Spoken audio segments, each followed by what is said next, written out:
vocês a fazer um ato de amor e de doação para a Associação de Pais de Crianças Autistas lá de Cachoeirinha, que está precisando de doações, e acho que é um gesto bem importante. Para entrar é bem fácil, só entrar, para doar é bem fácil, é só entrar lá no site Paz e Amor, em vez de paz e amor, é pazeamor.org.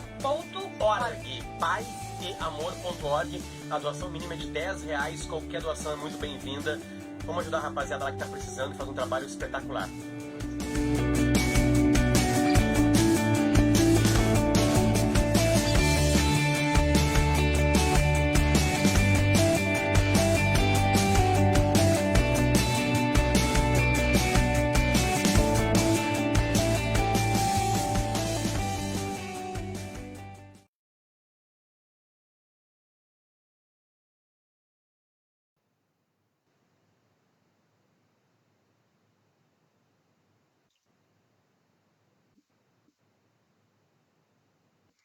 Boa noite, pessoal.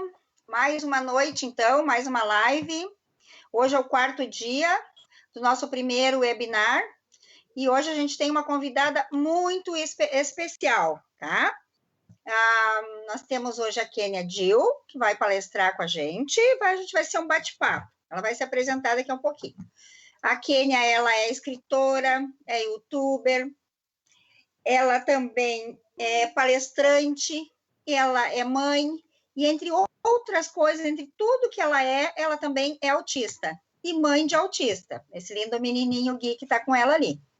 Olha ali, coisa linda. Hoje ela vai com... Oi, Gui, dá um oizinho, pessoal.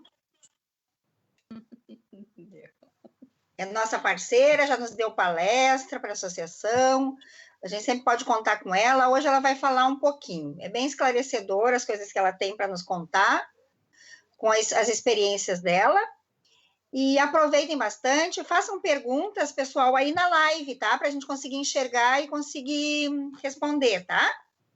Então, pode te apresentar, Kênia.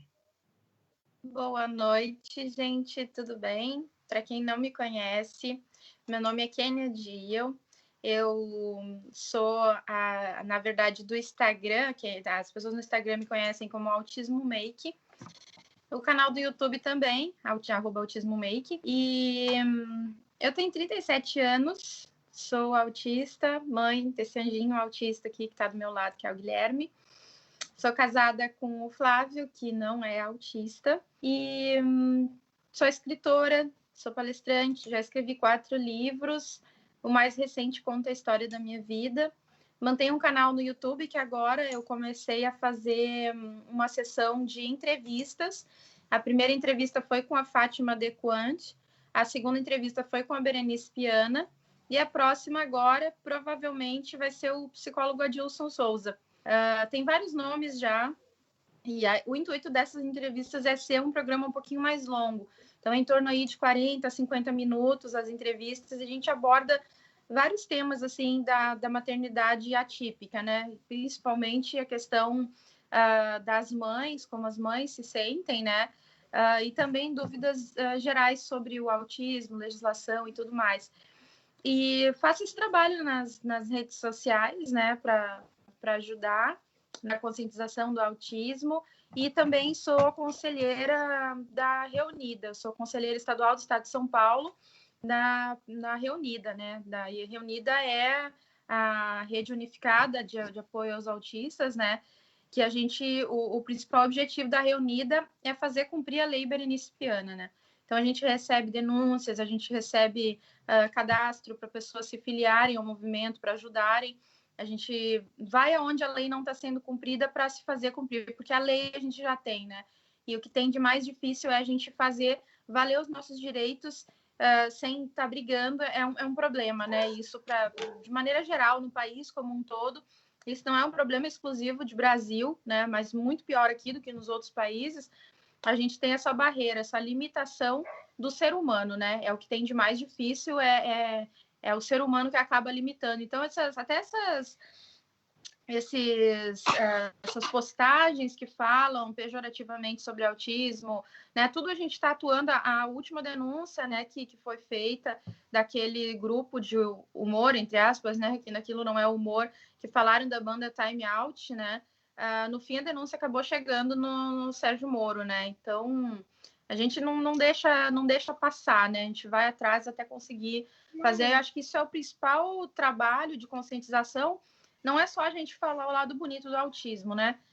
Eu falo de tudo. Quem entra na minha página vai ver textos lindos, com o lado bom da vida, né? Das sensações que a gente tem, de tudo. Só que também as pessoas vão ver textos em que eu falo também sobre as crises, né? Falo também sobre a minha dificuldade de ver o mundo, porque eu sei que não é o mundo que tem problema. Eu acho que existe um conflito entre o autista e o neurotípico. Muito do neurotípico não entende os autistas, ok, a gente sabe.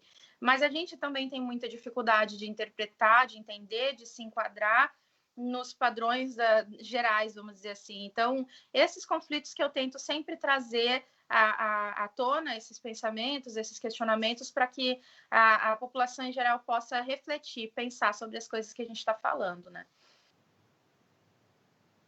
Com certeza. A Kênia representa muito bem.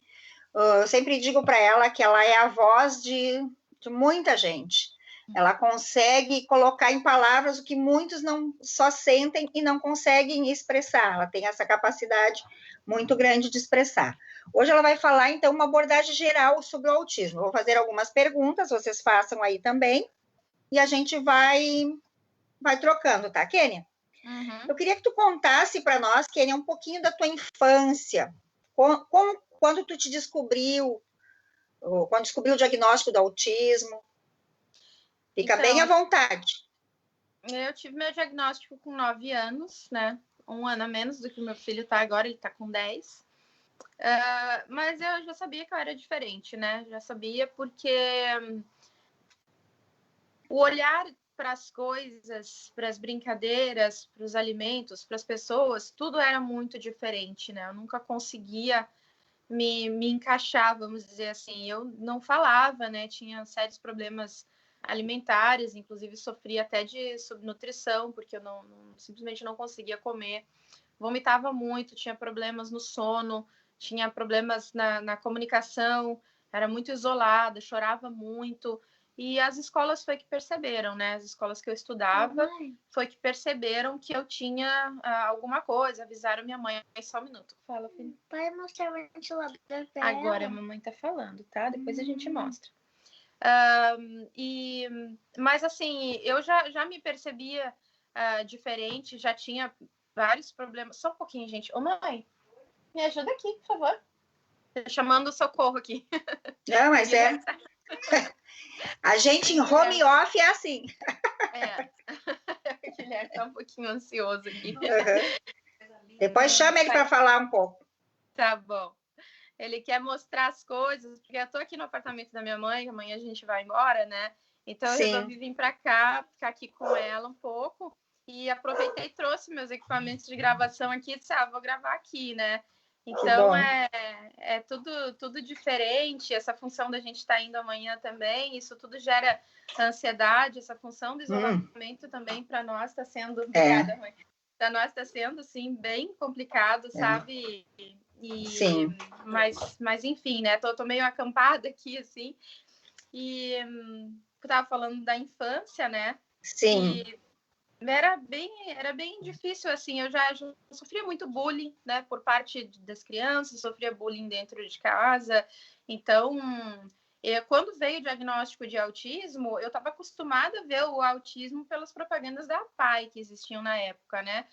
Era aquele autismo mais severo. Eu tinha, sim, movimentos estereotipados, mas eu era uma criança muito calma. Eu chorava muito, de muita insatisfação, de muita falta de adequação, mas eu raramente tinha uma crise nervosa, assim, né?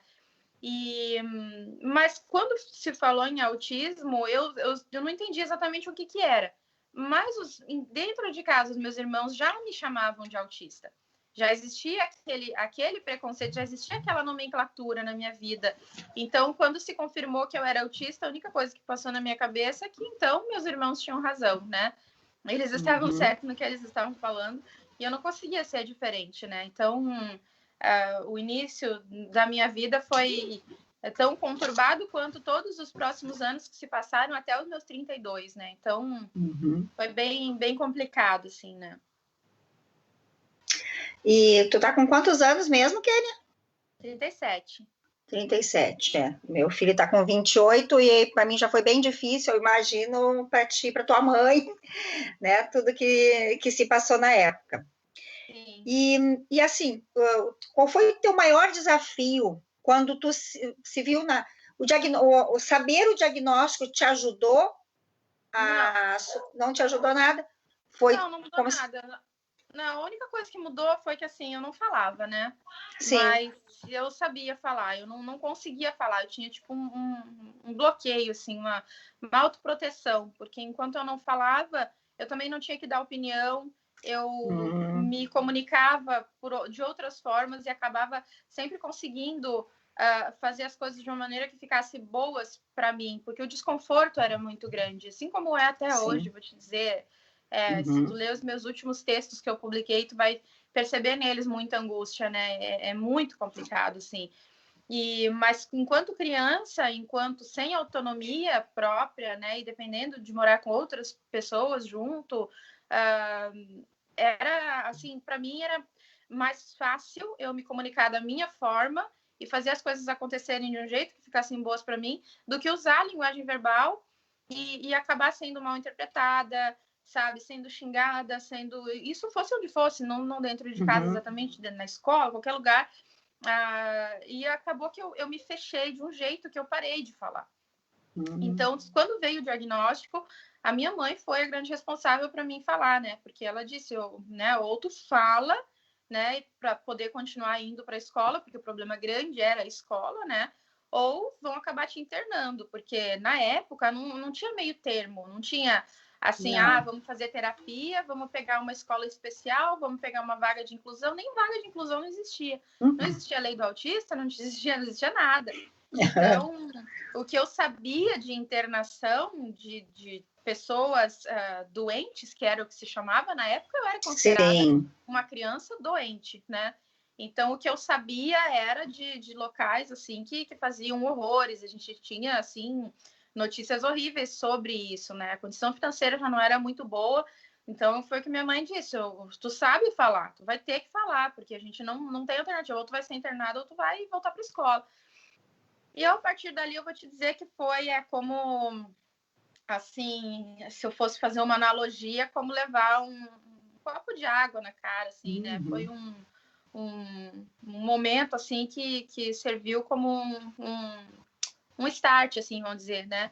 E a partir dali eu comecei a me comunicar. Então, isso foi o que mudou. Só que, no mesmo ponto que eu comecei a falar, o que muita gente comemora, né? Que o autista começou a falar, tem que prestar muita atenção. Porque quando o autista começa a falar linguagem verbal, tem que ter pessoas responsáveis emocionalmente por essa criança. Eu não falo nem de responsabilidade social especificamente, claro que isso é uma coisa óbvia, né? Mas a responsabilidade emocional, por quê? Porque o autista, quando começa a falar, não tem noção do que fala. Não sabe para quem vai falar as coisas, o que vai falar, até que ponto pode falar. E esse excesso de comunicação, no meu caso, desenrolou tudo de uma vez. Conheço várias crianças que aconteceu a mesma coisa. A gente acaba correndo muito risco, né? A gente se expõe muito, a gente acaba sendo aquela pessoa inconveniente, sem noção, né, que cria problema onde vai. Aí sim, nesse momento ali, pelos 10 anos, 11 anos, começou a surgir em mim uma energia que antes eu não tinha, né? Então, eu passei a fugir da escola, pular muro, né, fazer malcriação com o professor, e aí eu passei a ser um problema, de fato, na vida de todo mundo, né? Então, basicamente, foi isso que mudou. Não posso dizer que tenha me ajudado e nem que tenha me atrapalhado, porque eu fico pensando, se existisse celular naquela época, talvez eu nunca tivesse saído do meu mundo, porque eu vejo meu filho hoje em dia, eu cuido muito o tempo, o que ele usa, aquela coisa toda, sabe?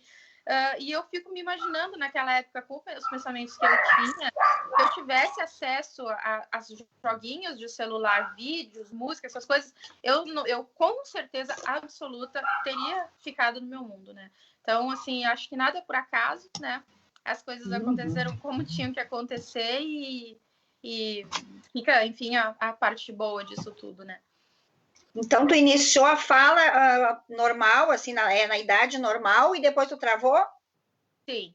Então, foi bem clássico. Tu iniciou, aí travou, e depois, com 9 anos para 10, tu começou. Sim, mas aí quando eu era muito pequena, que eu falava as coisas que a minha mãe relata, isso seria bacana até marcar uma conversa com ela um dia desses, porque... Isso, muito bom. Ela consegue explicar muito melhor que eu essa parte, né? Pelo que ela fala, assim, eu era um bebê que não... Eu era um bebê muito parecido com o bebê que o meu filho foi. Aquele bebê que se tu larga um brinquedinho na mão, ele até pega, mas se tu tira, ele também não se incomoda. Aquele bebê que joga uma coisa no chão para tu ir correndo pegar para ele, mas se tu não pega também, ele já olha para outro lado. Aquele bebê que não quer ficar no colo, que prefere ficar esticado no berço do que no colo, né? Eu falava as coisas de forma muito correta, pelo que a minha mãe fala, né? As palavras todas certinhas, os S's, os R's, tudo pontualmente, aquela linguagem muito robusta para uma criança muito pequena.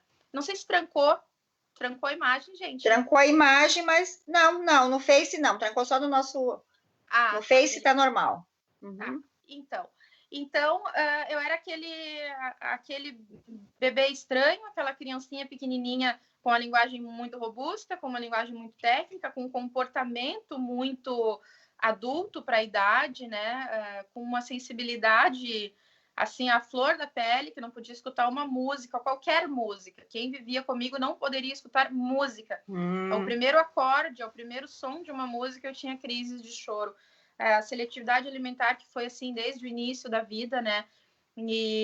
Então, assim, a fala, no meu caso, foi uma coisa a mais, sabe? Porque, na verdade, todo mundo sabia que eu era estranha, né? Então, foi um dos fatores, assim, né?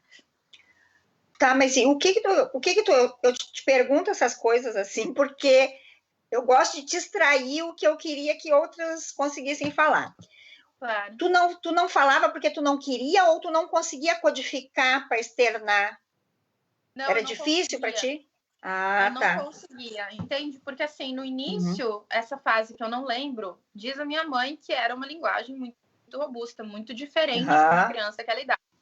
Mas, da parte que eu me lembro, que foi quando eu já não falava mais, era assim, eu sabia falar, mas eu não conseguia. Então, era como se eu tentasse falar, por exemplo, que a sua blusa é rosa e eu ficasse falando blá, blá, blá, blá, blá, blá, blá, blá, blá, entende? Então, ninguém entendia nada do que eu falava. Sim. Era uma coisa totalmente desconexa, perdida, sem sentido algum, né? Então, eu tinha o pensamento, eu escutava, eu entendia tudo, Sim. Eu sentia vontade de me expressar, mas, né, na época, inclusive, eu tinha uma aparência bem comprometida, porque eu era muito magrinha, tinha os olhos muito grandes, já são grandes, agora São lindos.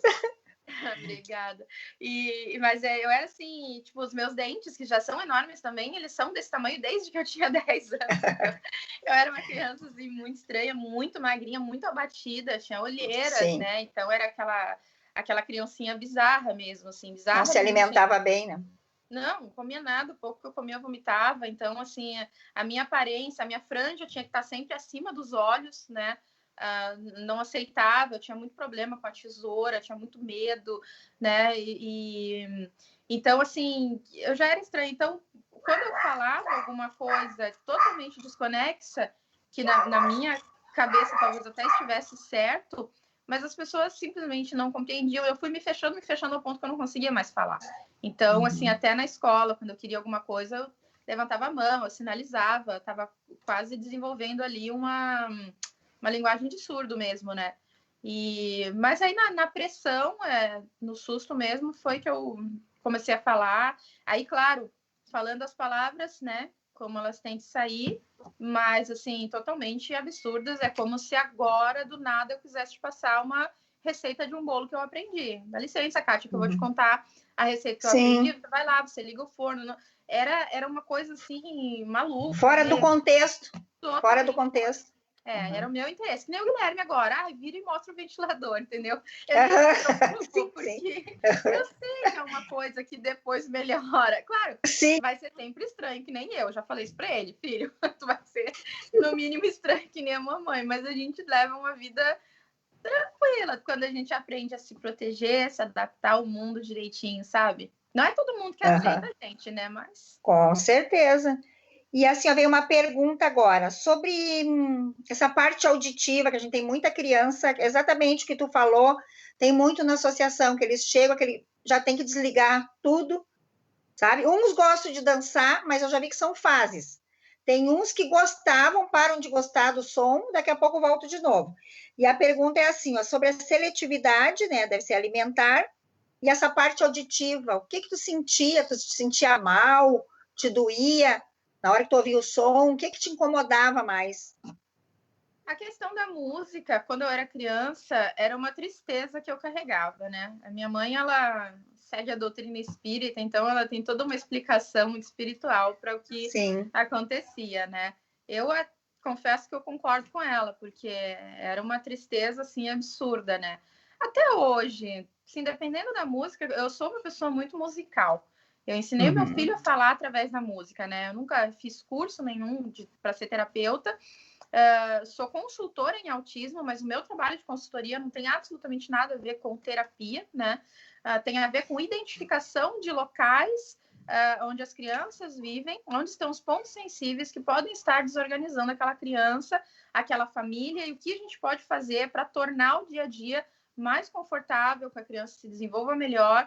Mas eu não sou terapeuta, né? Eu sou consultora.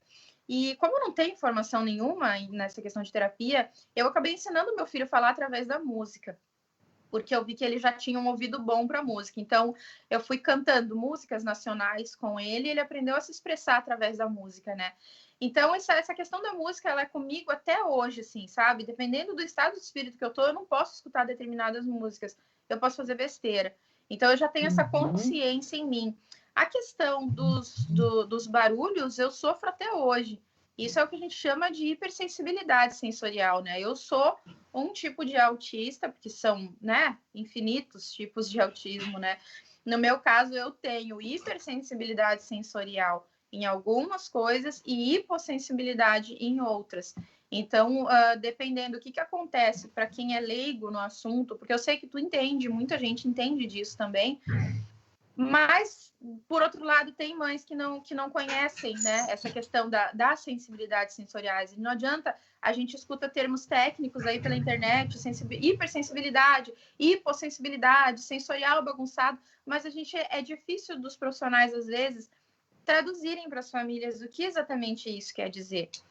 A gente tem um sistema sensorial no organismo, né? Isso eu acho que eu falei na palestra que eu fiz para vocês aí em Cachoeirinha, né? Falou, sim. E a gente, não é que a gente não, se eu estou enxergando você, eu não estou enxergando o projetor de luz, o tripé que está atrás de mim, não é isso. É que eu estou focando em você, a minha atenção está em você. Só que agora, por exemplo, eu estou aqui no 5º andar, tá? Numa área verde que tem aqui no prédio da minha mãe. Tá passando uma moto lá fora.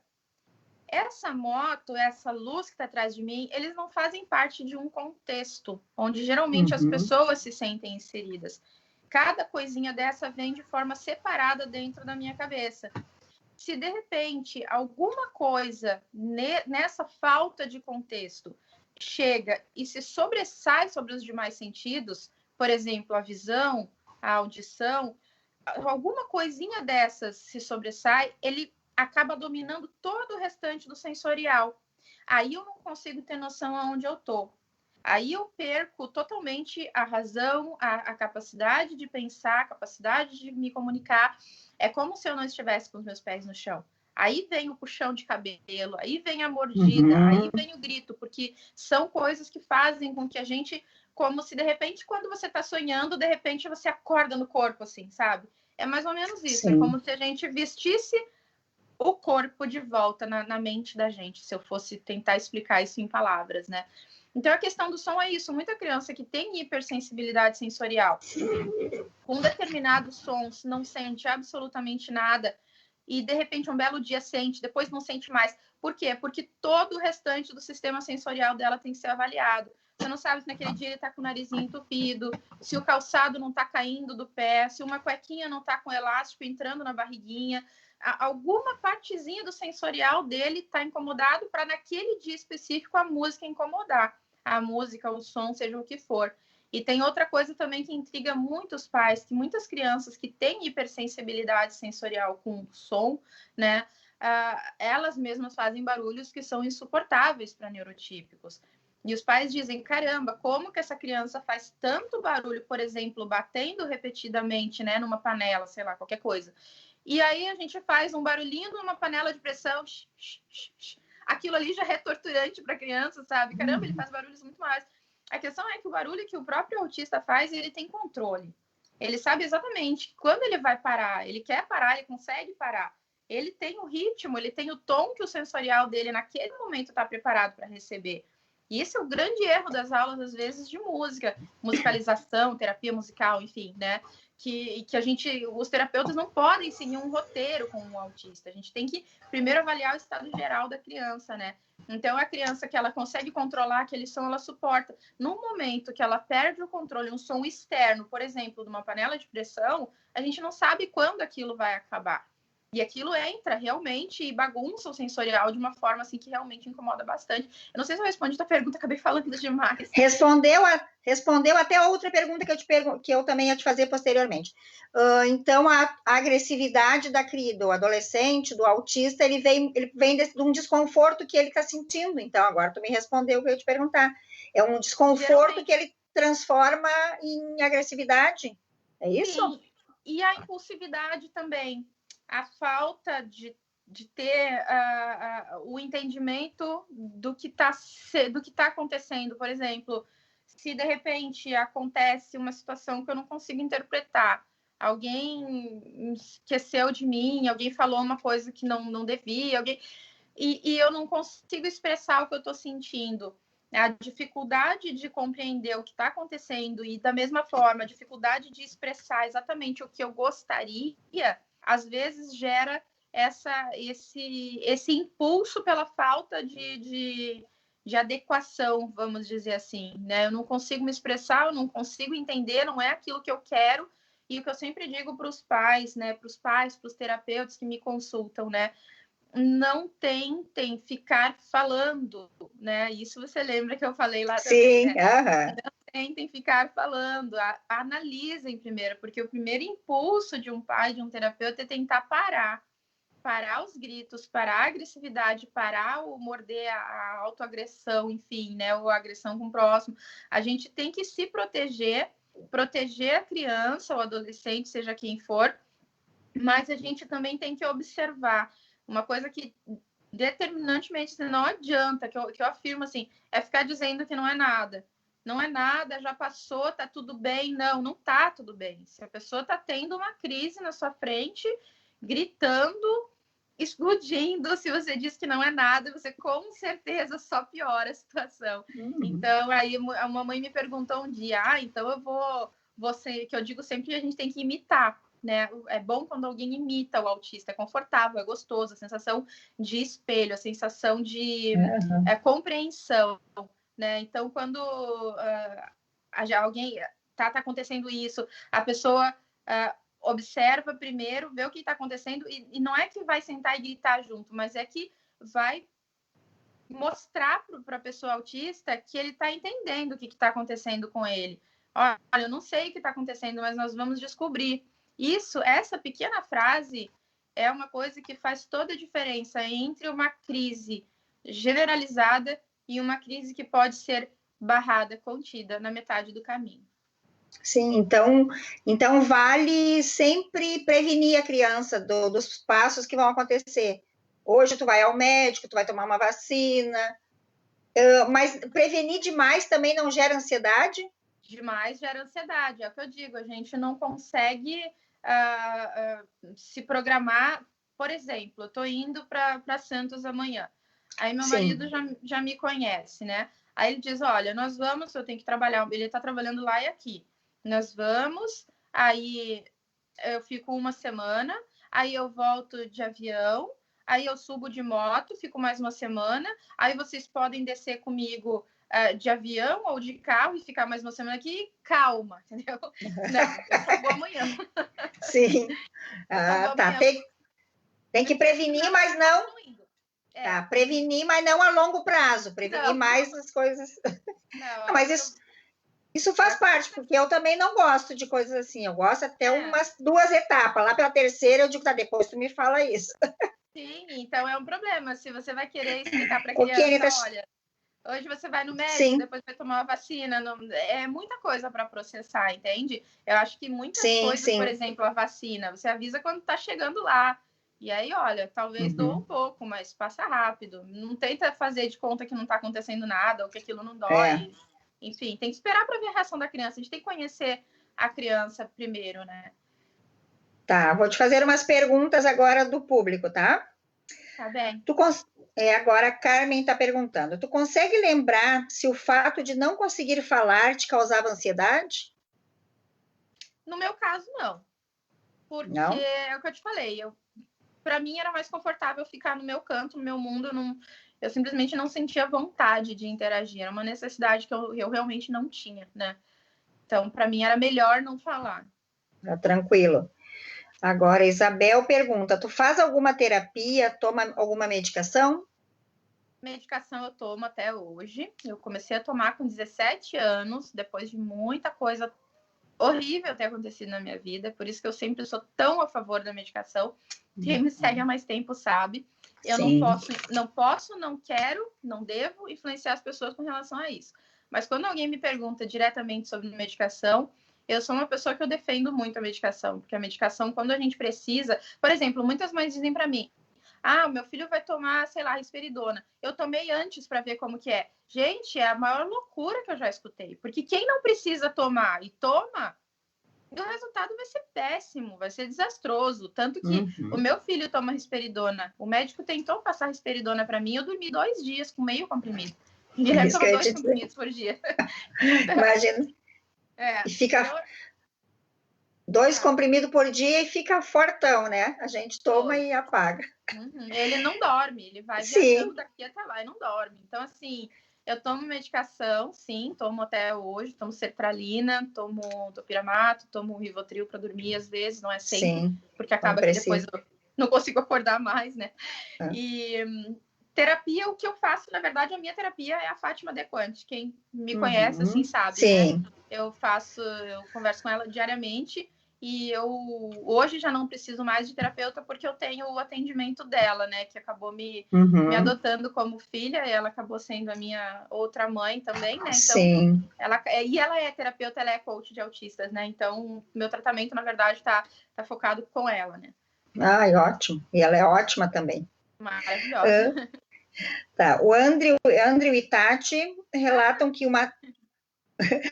Matheus chora quando escuta a música Brilha, Brilha, Estrelinha. Com outras músicas não chora.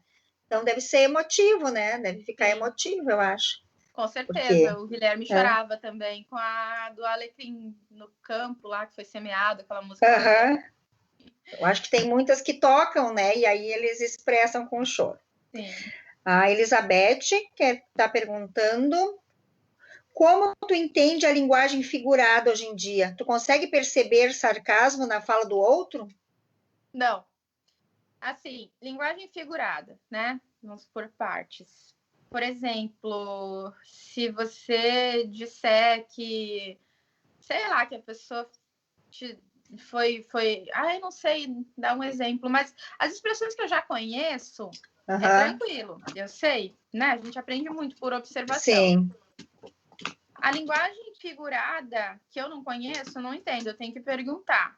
Quando a pessoa está falando alguma coisa, se ela está brincando, se ela está sendo sincera, ou se ela está sendo irônica, isso é muito difícil de conseguir entender. E isso é um dos grandes problemas que eu carrego até hoje nos meus relacionamentos, né? Porque tem pessoas que se irritam, tem pessoas que acham que eu estou me fazendo de boba, perguntando determinada coisa ou dando uma dica quando uma pessoa fala uma coisa em tom de brincadeira, principalmente por escrito, né? A linguagem escrita via aplicativos hoje em dia ela acaba sendo, assim, um perigo para nós autistas, porque a gente é muito difícil, assim, até os emojis que colocam na sequência, eu não sei se tá rindo, tá chorando de rir, ou se tá chorando de bravo, ou se é muito complicado. Então, às vezes, uma pessoa fala uma coisa e a gente até vai querer dar uma dica. Grupos, por exemplo, eu tive que me proibir de participar de grupos, porque sempre dava confusão. Grupos de WhatsApp, né? Sim. Então, assim, é muito difícil. Isso é uma coisa que eu acho que, por mais que eu tente, assim, não vou aprender, porque é uma coisa que não faz parte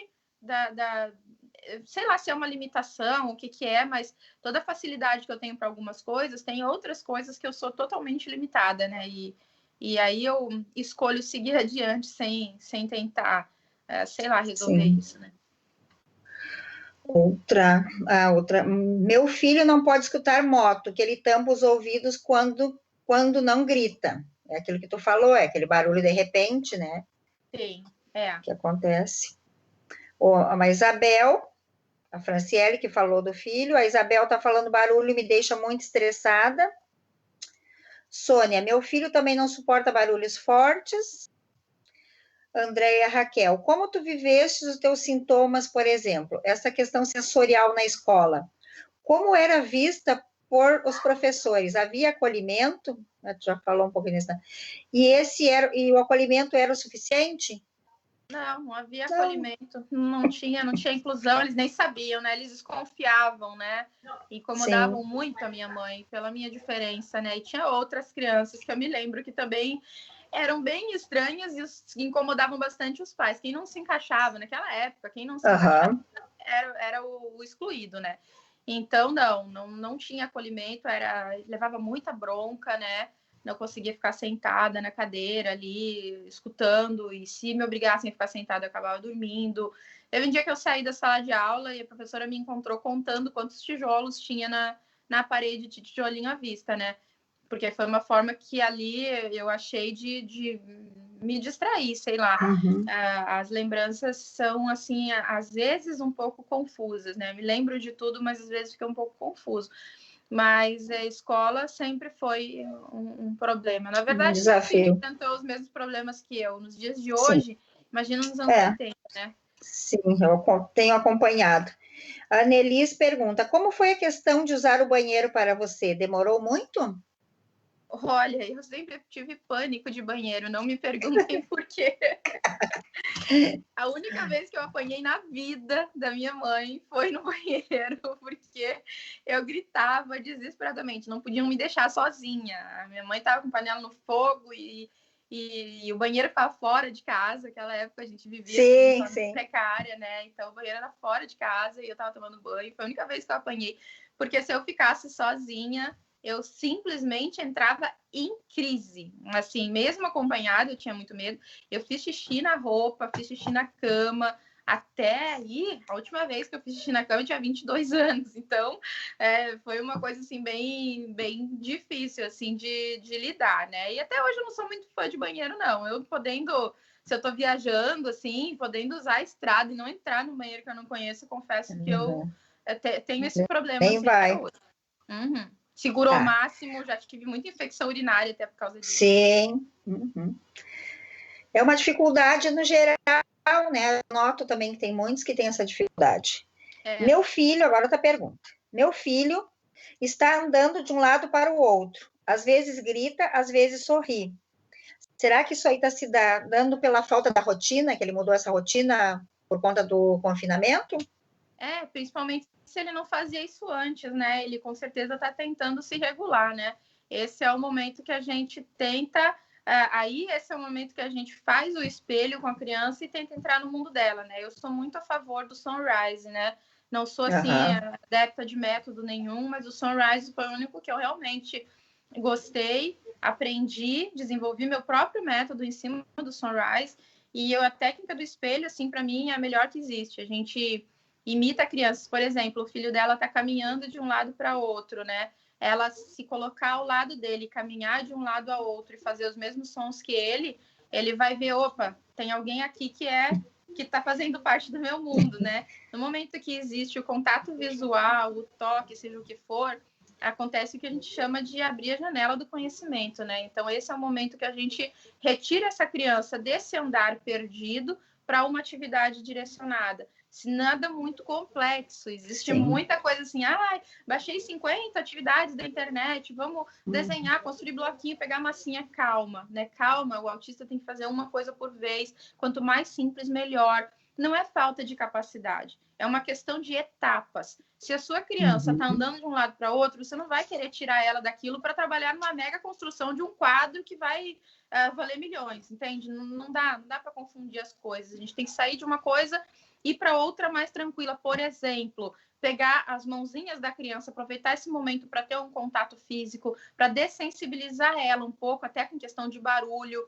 Ela fez um barulho, você fez igual. Ela olhou para você, você faz um outro. Vê se ela vai te imitar também. Isso é uma forma de troca, né? Então, esses momentos, eles são importantes para a troca e para o desenvolvimento da criança, né? Sim. Viu, Jaque? Vai caminhando com o Bruno aí. A Isabel disse, eu não consigo também entender ironia. A Isabel é autista da nossa associação. Acho que tu não chegou a conhecer ela, porque ela entrou depois. Ela também descobriu o autismo mais tardio, é mãe também, casada, tem uma filha, acho que de 21 anos, e tem aluna que é pequenininha. Eu não consigo também entender ironia. Às vezes me perguntam algo de brincadeira e eu respondo seriamente. Sim, é bem isso, né? A Cris tem gêmeos, Felipe e Matheus, choram muito quando deixam cair algo no chão. Por exemplo, um pouquinho de mamar. Mesmo que seja o outro chora até que se limpe. Eles são gêmeos, são pequenininhos. E um derrama o mamar, o outro também chora porque tem que limpar. Isso eu sinto também, tá? Por experiência própria, essa necessidade de estar organizado e no lugar as coisas, tem que estar limpando. Não sei se tu tem essa sensibilidade também. Sim, porque você imagina, né? Aquilo que eu te falei, se a gente enxerga as coisas de forma separada, não que a gente não veja tudo, mas, né, a gente tem dificuldade do contexto, né? Então, se você conseguir pensar por esse lado, até não fica tão difícil de entender. Se a gente vê tudo de forma isolada, com certeza, um pingo no chão, ele representa muitas coisas, principalmente um pingo de leite, né? Uma sujeira de comida, uma coisa assim. É uma coisa que acaba chamando tanta atenção que não consegue esquecer, desviar o foco para outra coisa. Aí eu digo, nesses momentos, né? Derramou, a criança está chorando, está incomodada. Então, esse também é o momento da gente ajudar no desenvolvimento, né? Vou limpar, ok, eu vou, mas você vem comigo. Né? Então, num primeiro momento, a criança pode até não entender, talvez ela não entenda a linguagem verbal, mas você pega pela mão, você pega um pano, você ajoelha junto com a criança, coloca a mãozinha dela ali. Olha, que bom que nós conseguimos, que sensação boa, né? Ufa, que alívio, porque isso é aquilo que eu te falei. Às vezes as mães ficam assim, poxa, mas é só uma gota. Não é que tu vai dar apoio para aquilo, mas dizer assim, ai, caramba, caiu uma gota, né? Vamos limpar. Tenta entrar na onda da criança, na onda que eu digo, né, na ideia da criança de que, então, ok, aquilo está incomodando, vamos pensar junto num jeito de resolver, né? Isso é uma coisa bacana de fazer. É uma boa dica, porque ela está dizendo aqui que eles se desorganizam muito nessas situações. Então, tu traz ele para a atividade ajuda ele a organizar, traz ele para aquela atividade. E não se assustar também, porque caiu uma gota de leite. Deixar ser normal aquilo.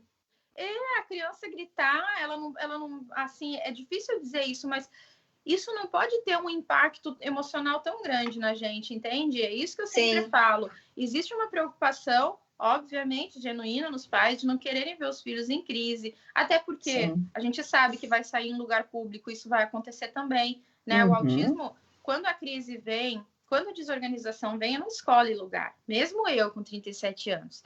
Eu aprendi a me proteger, aprendi a me adaptar, eu aprendi a me retirar, mas a crise vem, a verdade é essa. Isso é um grande problema, isso é a falta de oportunidade no mercado de trabalho, é isso que isola tanto a gente do mundo. A gente sabe que isso é uma realidade, eu não vou sair quebrando tudo, não vou bater em ninguém, mas vai me atingir, vai me tirar do meu foco, vai me tirar do meu ritmo, eu não vou produzir tanto naquele dia quanto nos outros, e isso com as crianças vale também.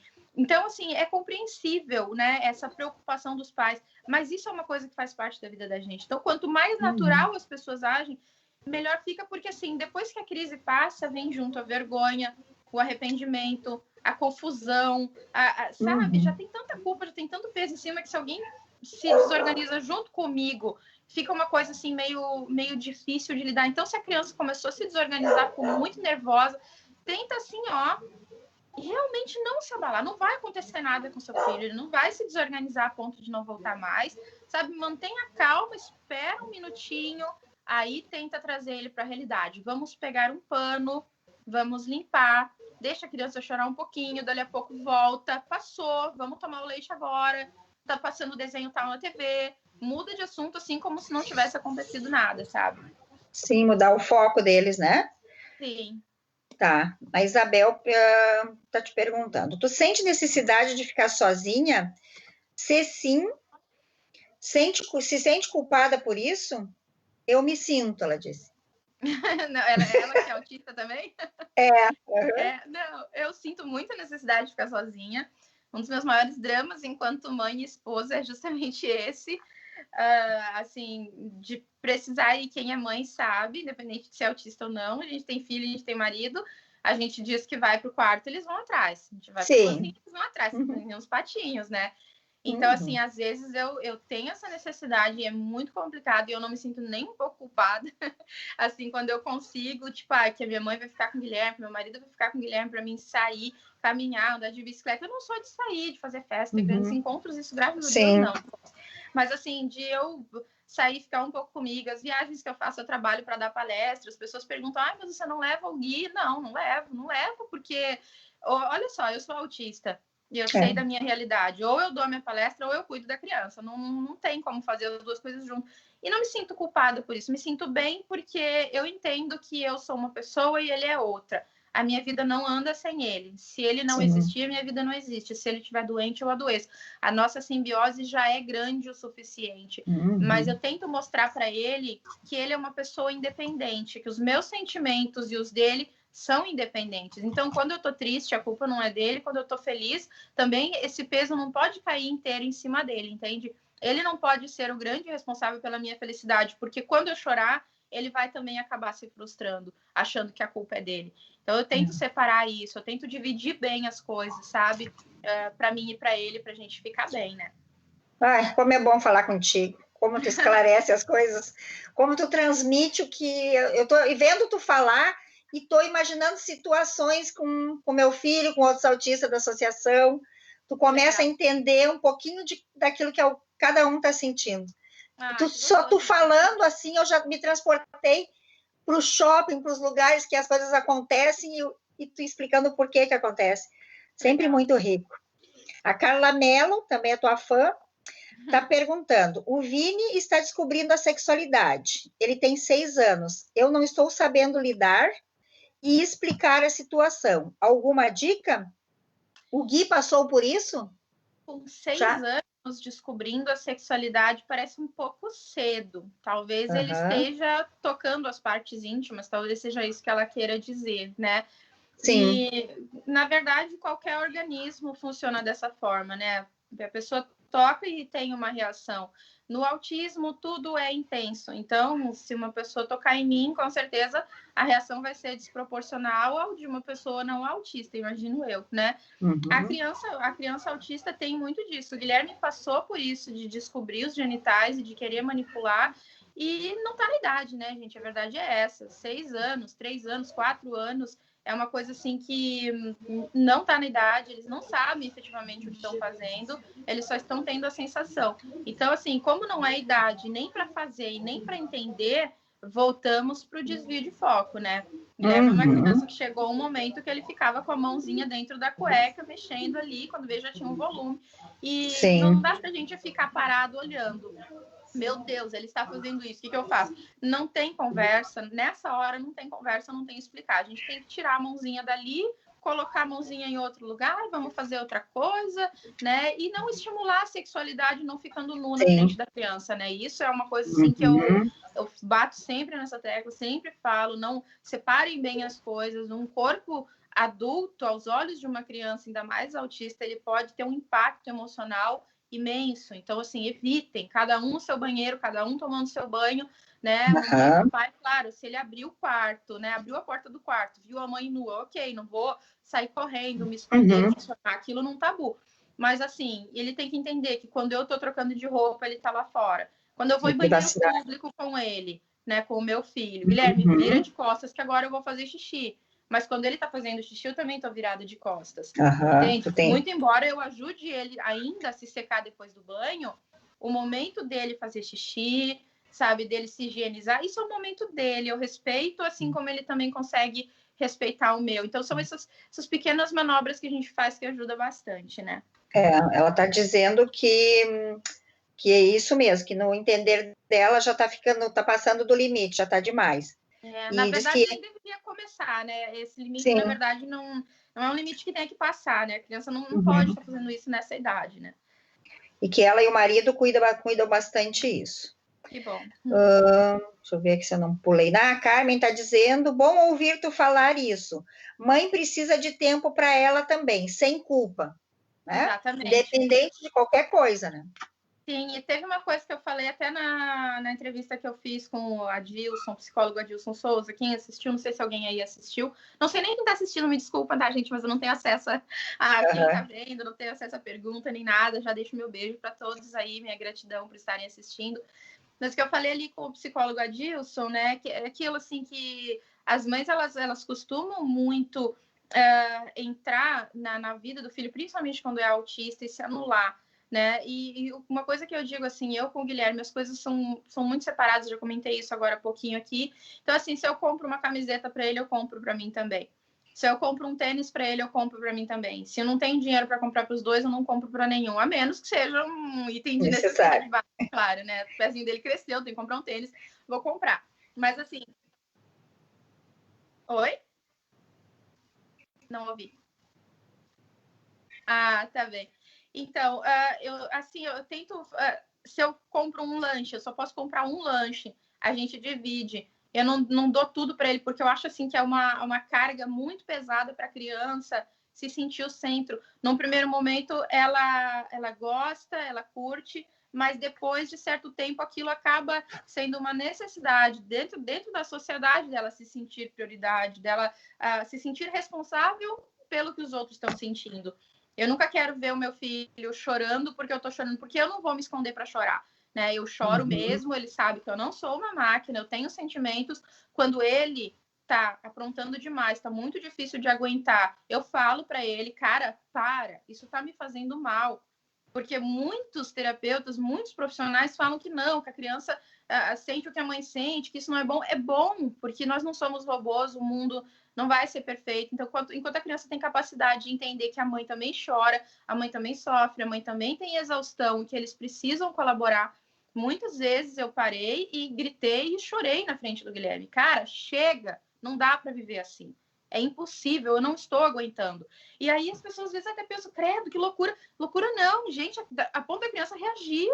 Ele não falava, e ele, né, uma das vezes que eu fiz isso, ele ainda não falava, e ele parou e, opa, o que está acontecendo, né? Não, realmente está pesado demais. Isso está me machucando. Então, a criança, ela não pode ser uma santidade. Ela tem que se sentir uma pessoa real, ela tem que entender que ela e a mãe fazem parte do mundo, e a mãe tem que se dar esse tempo, sim, sem culpa. Nós não somos menos por isso, muito antes, pelo contrário, a gente consegue amar ainda mais o nosso filho. A gente nunca vai viver sem os filhos, isso é uma questão de lógica. Eu já perdi um bebê, né, em gestação, e o carinho acaba sendo o mesmo. A gente nunca deixa de ser mãe, mas ter essa divisão é uma coisa, assim, muito importante, né? A criança e a mãe saberem que precisam desse espaço é uma questão de saúde mental, né? É verdade, tem que respirar um pouco, né, Kenny? Sim. Agora a Adri Gouveia pergunta, como foi tua gestação? Foi planejada? Teve dificuldade sensorial na gestação? Foi planejada, foi bem planejada, mas foi bem complicada. Aí eu precisaria de mais 1 hora, no mínimo, para falar sobre isso. Nós precisamos de dias contigo. É verdade. Foi, assim, uma situação bem complicada mesmo, assim. Tá, e a... Oi? Tá ouvindo, Kelly? Tô ouvindo. Andréia pergunta, não sentir necessidade de interação social, de ter amigos. Dá para falar um pouco mais sobre isso? Na tua opinião, deve ser estimulado ou não quando o adolescente não quer uma interação social? Olha, é aquilo que a gente falou antes, né? Uma coisa puxa a outra. Não sentir vontade é uma coisa que faz parte de mim até hoje. Mas por quê? Pela dificuldade que as pessoas têm de compreender o que eu falo, de aceitar o que eu gosto, o que eu deixo de gostar, a maneira que eu vivo. Mas vontade existe, isso é do ser humano, né? Eu tenho vontade, eu teria vontade de ter muitos amigos, de ir à praia com os amigos, de fazer caminhada com os amigos, né? De poder contar, poder desabafar. Mas é tão complicado, que, sinceramente, ainda mais na fase da adolescência, a gente acaba, enquanto autista, até se colocando muito em risco. A gente é muito usado, a gente é muito abusado, a gente é muito vulnerável. é alvo, né? Então, é aquilo que eu digo, assim, a construção, ela precisa começar primeiramente com quem convive, né? Os pais, os avós, os tutores, seja quem for que convive, tentar construir uma relação de confiança, como eu falei antes, não sendo o centro, entendendo que a frustração existe, que vai levar não, né? Que vai ter que aprender a pedir desculpa quando erra, porque se a gente não trabalha isso no início, a gente chega na fase da adolescência nesse isolamento, é muito difícil responder. Aí eu sou bem sincera contigo, eu não tenho como dar uma resposta generalizada por uma questão de responsabilidade. Aí cada caso é um caso mesmo, aí tem que sentar e conversar com aquele adolescente, com aquela família, tentar entender o que está acontecendo naquele ambiente familiar para que aquele adolescente esteja sem vontade. Então, infelizmente, nesse caso, não tem como eu dizer se ela deve incentivar. Muito amplo, né? Não sei como é o contato dela com ele, que tipo de incentivo seria esse, quem seriam as pessoas que estariam com ele. Então, realmente precisa de uma análise mais direta de caso a caso, né? Tá. A Vanessa, mãe do Vitor, diz que ele começou a se tocar agora, com 9 anos. Andreu e Tati, gratidão por tanto conhecimento. Te amo para sempre. Obrigada, também te amo. Andréia Raquel, parabéns. Parabéns, muito boa e importante para nós tuas falas e tuas experiências. Obrigada. Carmen, de novo, já vi mães que saem escondido dos filhos. Tu acha que devemos falar que vamos sair e onde vamos?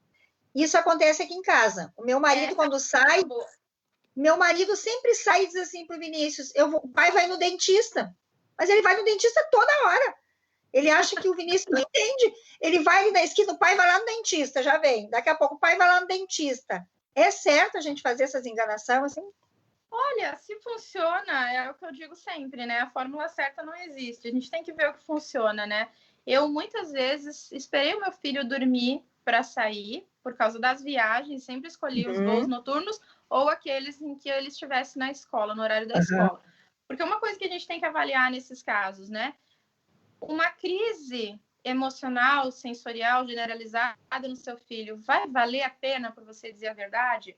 A gente sempre tem que pensar por esse ponto. Eu estou disposta a presenciar uma crise generalizada do meu filho. Se é uma criança predisposta a ter crise porque você vai sair, então a resposta não, tem que ir trabalhando. Quando você sai, não avisa. Quem fica com a criança, né, pode distrair. Talvez a criança nem note, nem perceba, nem sinta nada. Mas aí quando você volta, você explica. Aí é que tá. Muitas pessoas insistem que o autista fale, que o autista conte o que acontece na escola, que incentiva, mas ele não fala de si. Eu, cada vez que eu saio sem o Guilherme, eu conto. Guilherme, sabia que hoje eu dei dinheiro para um menino na sinaleira? Sabia que hoje eu me assustei porque um gato atravessou correndo na frente do carro? Eu fui em tal lugar, eu fiz tal coisa. Muitas vezes ele parece que não está nem ouvindo. Até hoje, muito embora ele já tenha uma comunicação boa, às vezes parece que ele nem está prestando atenção. Mas eu estou falando de mim. E ele está armazenando aquilo, e ele está tendo confiança. Então, o que eu digo, saiu, não avisou, não deu para avisar, porque a criança está super sensível ainda, mas quando você volta, você conta o que você fez, aonde você foi, mesmo que a criança não esteja ouvindo. Mas, assim, se está certo dizer, por exemplo, nesse caso específico, que vai ao dentista, se ele aceita numa boa, se isso não gera desconforto nele, eu acho que não tem por que dizer, por exemplo, que vai na padaria, né? Daí ele vai ficar, sei lá, ansioso, não sei qual é o temperamento dele. mas enfim, imaginando que seja um temperamento ansioso, se ele vai ficar com medo que alguma coisa vai acontecer, se vai ter o que ele quer lá, se não vai ter, se já vai ter acabado. Enfim, é uma série de coisas que passam pela nossa cabeça que não são coisas que não têm explicação. O cérebro da gente, o cérebro do ser humano já é complicado, do autista é infinitamente mais. Não, tem dado certo. Que bom. Às vezes eu me meto e digo assim, o teu pai não vai, ele vai no mercado, ele não vai no dentista nenhum. Para de dizer pro guri que vai no dentista. Então não vou falar mais agora. Aceita. Se ele aceita também, então tá de boa, é o que eu digo, né? Acho que fazer o que tá, assim, dando certo, né? Tentar mudar, é o que eu digo sempre, né? A gente nunca vai ter uma verdade, né? A gente tem aí um parâmetro geral do que funciona e do que não funciona. Mas existem coisas, assim, que vão completamente contra aquilo que eu acredito e que eu já vi dar muito certo em muitas famílias. Então, também vai muito, assim, de tentativas, de erros e acertos, né? Franciele está dizendo, como é bom te ouvir. Como é bom ouvir você e me sentir normal. No caso que não estou sendo uma mãe querendo ter uma má mãe querendo ter um tempo para mim. Não, pelo contrário. A Carla diz que sempre avisa, eu acho, sempre faço isso, eu acho que sempre avisa. Melissa, parabéns, Kátia, pelo teu trabalho maravilhoso à frente da Paz e Amor. Parabéns, Kênia, por se dispor a dividir conosco tua vivência. Como autista e mãe de autista. Maravilhosa. Muito obrigada. Tem bastante gente assistindo. E, Kênia, voltando assim um pouquinho, acho que já está assim, nosso tempo, não sei como é que está, Jairo, o nosso tempo? 1h06 já. E tem coisa, né? Dá para indo? Tá. Eu acho assim, ó, Kênia, eu teria muitas perguntas. Assim, ó, sem palavras para dizer o quanto tu ajuda, a tua percepção e tu conseguir expor a tua percepção nos ajuda, principalmente Hoje, agora, tu me falou uma coisa, eu sempre penso que tu ajuda mais os severos, que não falam, mas hoje tu já me diz outra coisa, que tu também ajuda os que falam e não conseguem se expressar, porque às vezes a fala não quer dizer expressão, né, Kênia? Não. Estão falando, mas não estão conseguindo expressar muitas vezes aquele sentimento. Sim. Então, hoje para mim, tu tá completa, tu faz a gente sentir, até o que a gente está errando, o que a gente está acertando. Tu foi para mim naquela última palestra, que eu trago até hoje uma gratidão, que tu me falou do banho, que o Vinícius estava naquela fase do banho. Daí tu me diz, bota a roupa ali e diz, está na hora do banho. Kênia, eu fiz isso desde aquele dia. Eu nunca mais tive problema com banho. Nunca mais. Eu não mandei. Não mandei, não fiz nada. Eu só peguei, que nem tu disse, eu cheguei em casa da palestra, e daí meu marido disse, banho, eu disse, dá só um pouquinho. Fui lá, botei a roupa, e digo, tá aqui a tua roupa, já pode tomar o teu banho. E saí. Dali uns 5 minutos, ele saiu com a roupa e foi tomar banho. Ai, que alegria, parabéns. E até hoje eu faço isso. Parabéns. E eu já uso... Isso está muito em ti, né? Essa força, essa capacidade. Muitas vezes a gente fala as coisas e as pessoas ficam até bravas, né? Então, essa receptividade, essa vontade de aceitar, de fazer, isso é incrível. Isso é uma das coisas que mais me alegra nesse mundo, a sensação de poder ser útil, né? Tu sabe que os autistas têm um sério problema, muito da falta de socialização, é a sensação de inutilidade que a gente tem, a sensação de que a gente não deveria estar nesse mundo, a vontade de autoflagelo, né? Muito vem disso. Então, quando a gente consegue se sentir útil, ter um papel social, assim, uma coisa que ajude, que leve uma palavra, isso, sim, vou te dizer que para mim é tudo, né? Muito obrigada. Coisa boa. E eu já uso em outras situações também, entendeu? Essa coisa de, agora nós vamos fazer tal coisa, e já vou saindo. Não dá opção, e tem funcionado muito bem.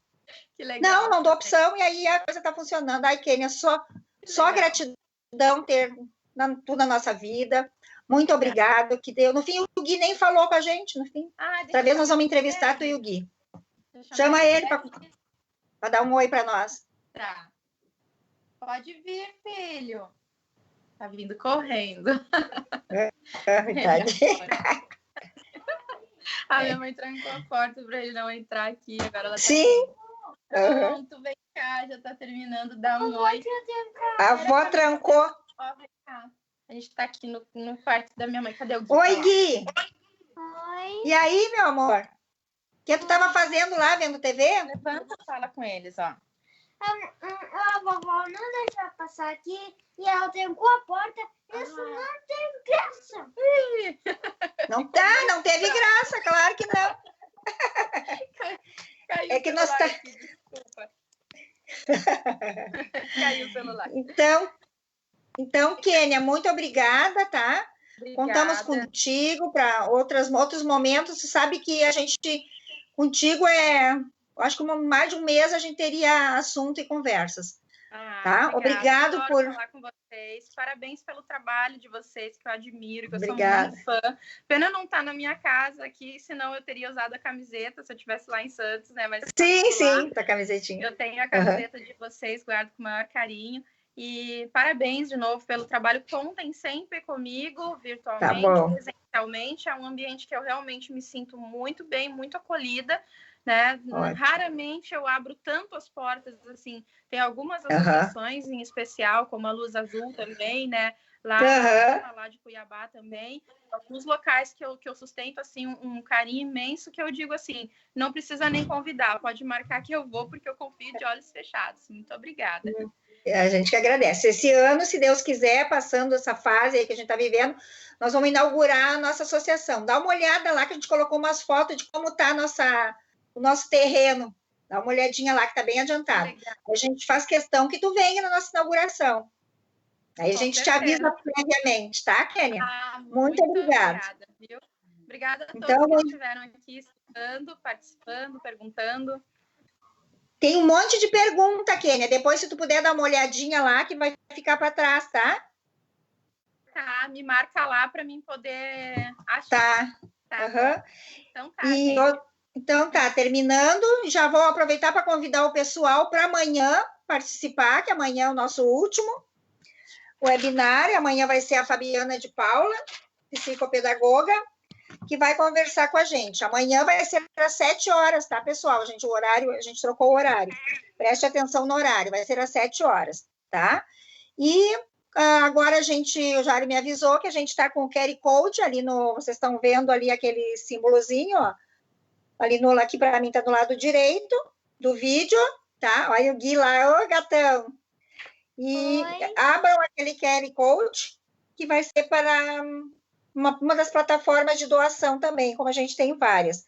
A gente está num período de arrecadação, né, Kênia? Tu sabe que o nosso trabalho é só em cima de doações, né? A gente ganhou o terreno da prefeitura, mas o restante é tudo a comunidade que tem nos ajudado. E alguns padrinhos que a gente conseguiu na nossa caminhada. Então tá, legal, pessoal. Sim. Legal. Graças a Deus, tem dado tudo certo. Então, agradeço, obrigado. Boa viagem para vocês, Gui. Obrigada. Boa viagem amanhã. Obrigado. Tudo de bom, um bom finalzinho de semana. Até amanhã. Assista a nossa amanhã. Assiste a outra live amanhã. Amanhã tá? eu vou estar dando outra entrevista em outro canal. Sim. Tá bom. Tudo de bom, tá? Muito obrigada. Obrigada. Sim. Tá bem. Depois eu coloco ali nos comentários. Me marca lá que eu coloco nos comentários. É mais fácil. Tá. Tá bem. Depois ela vai colocar, então. Tá, obrigada, Kênia. Até mais. Um beijão. Tchau, pessoal.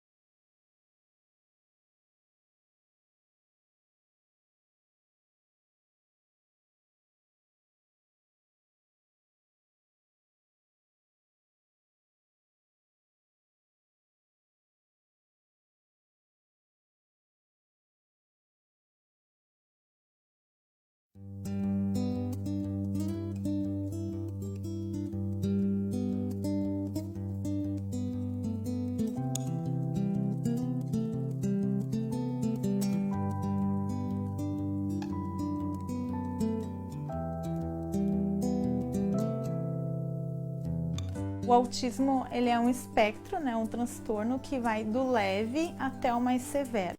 Ele atinge a parte do comportamento, da interação social e da comunicação. Muitas pessoas pensam que uma pessoa com autismo, né, é isolada, não convive, mas quando tu mostra sinceridade, carinho e entende o jeito que ele gosta de brincar, essa alegria e esse amor vem de volta. A Associação Paz e Amor iniciou em abril de 2016. Atualmente nós temos mais de 100 famílias. O público-alvo da associação são crianças desde a descoberta do diagnóstico de autismo até a fase adulta.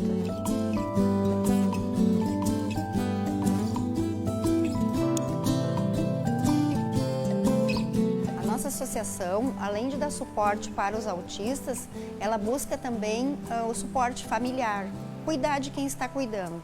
Eu me senti gratificada em saber que tinha pessoas que tinham problemas igual aos meus, que antes eu pensava que era só eu que tinha aqueles problemas. A ideia da associação é buscar uma forma de sair um pouco dessas dificuldades, buscar um pouco da qualidade de vida, um pouco bom, vamos trocar experiências. Se é para fazer um evento, a gente tem que fazer adaptado para eles. Por exemplo, a balada adaptada, onde o som é mais baixo, né? Os jovens interagem com os pais. Para as crianças, a gente sempre pensa num trabalho que elas vão desenvolver a arte, às vezes a musicoterapia, a hora do conto, e trazer junto os pais, fazer uma oficina, onde ali eles possam brincar, mexer com tinta, massinha, lápis de cor, dobradura. Quem conhece o autista sabe da simplicidade e do amor que eles têm. E quando eu chego aqui, que eu olho, que eu recebo um abraço, que eu recebo um carinho, ou que às vezes está brincando no chão e eles vêm e te abraçam com aquele amor que tu acaba esquecendo os outros problemas, né? É um momento de alegria estar com eles, em qualquer situação.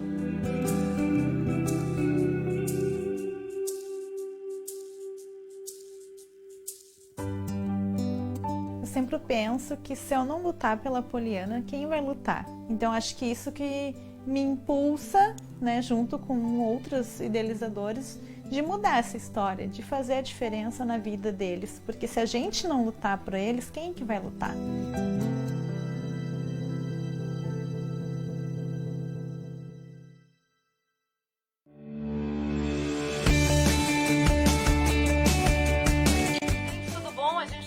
Convidar vocês a fazer um ato de amor e de doação para a Associação de Pais de Crianças Autistas lá de Cachoeirinha, que está precisando de doações, e acho que é um gesto bem importante. Para entrar é bem fácil, só entrar, para doar é bem fácil, é só entrar lá no site Paz e Amor, em vez de Paz e Amor é paiseamor.org. Paiseamor.org. A doação mínima é de R$10, qualquer doação é muito bem-vinda.